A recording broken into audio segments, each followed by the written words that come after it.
She once called it an illegal war. Now she won't say it again. So what changed? Dr. Barra.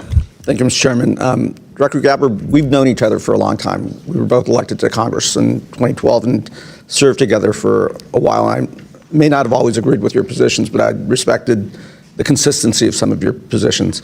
Director Gabbard, following the January 3rd, 2020 drone strike that killed Qasem Soleimani, you gave a speech on the House floor 6 days later, on January 9th, 2020.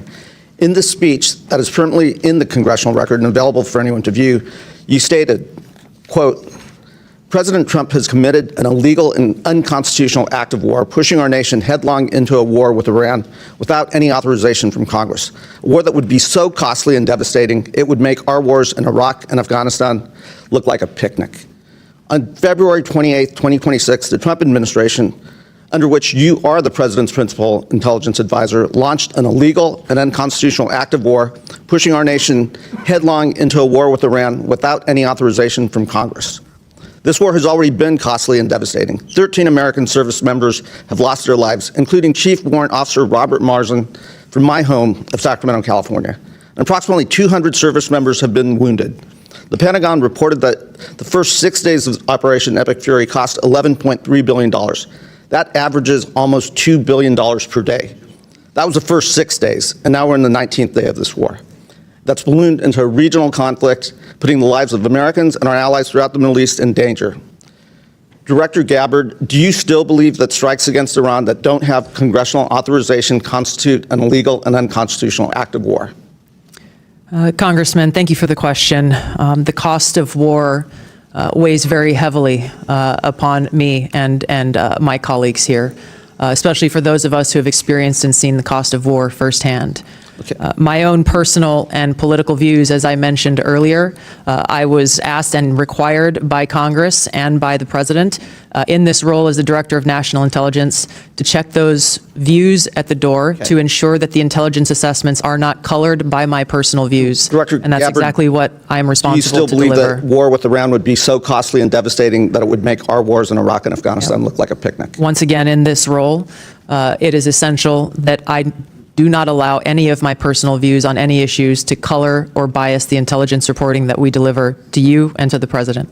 Director Gabbard, in this hearing 1 year ago, I asked some questions, and I'll paraphrase my exact question. It's like, we should keep politics out of this. Even if the President disagrees with a directive, if it goes against his personal wishes, if he's considering an order that potentially is unconstitutional or illegal or compromises our security, I want your word that you will always provide and give the honest advice to the President, even if it will make him angry. I asked you that question.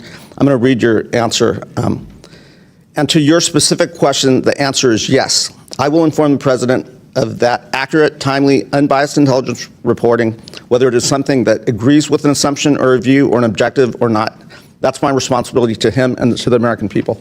Director Gabbard,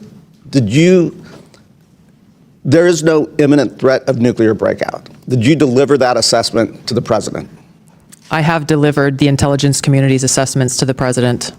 There was no imminent nuclear threat to the United States. There was no evidence of imminence that Iran was going to attack American assets. That was different from anything they've done over 4 decades.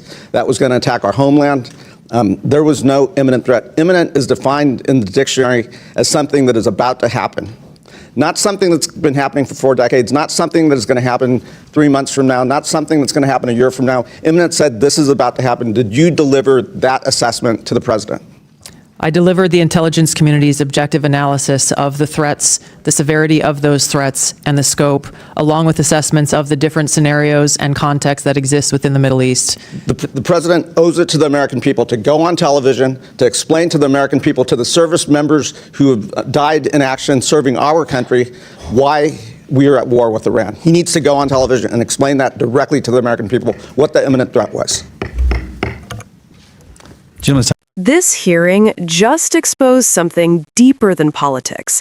It exposed a complete reversal. Because years ago, Tulsi Gabbard said it clearly.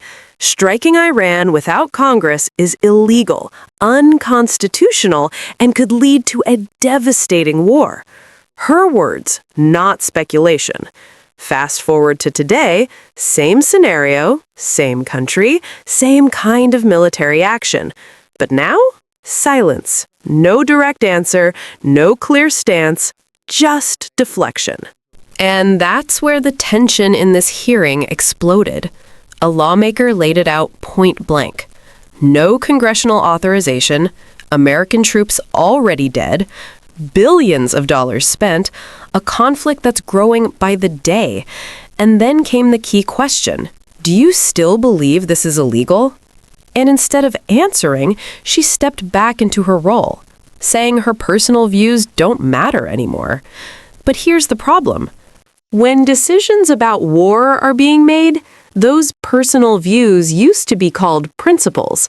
And if those principles disappear when power enters the room, then what's guiding the decisions now? Because this wasn't just about past statements. It was about intelligence. Was there an imminent threat? A clear, immediate danger to the United States? Again, no direct answer, just carefully worded responses. And that led to the most important moment, a direct demand for transparency. If this war is justified, then explain it to the American people. Because sending troops into conflict without clarity, without Congress, without a clear, immediate threat, that's how wars spiral. That's how they drag on. And that's how history repeats itself. So now the real question isn't just about Iran, it's about accountability. If leaders once called this kind of war illegal, but won't say it now, then what changed? If this war is justified, then explain it to the American people.